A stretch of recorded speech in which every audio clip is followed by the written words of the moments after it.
subukan mag-uwi ng 1,000,000 piso. Pero sino kaya sa nila ang mas malakas kay bro? Father Juni and Father Dax.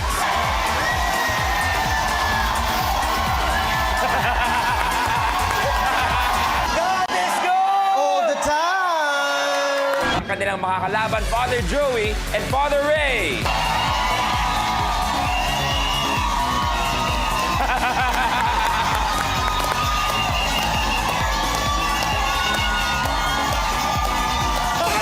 Uulitin po namin, tama po kayo mga kapamilya, mga pari po talaga sila.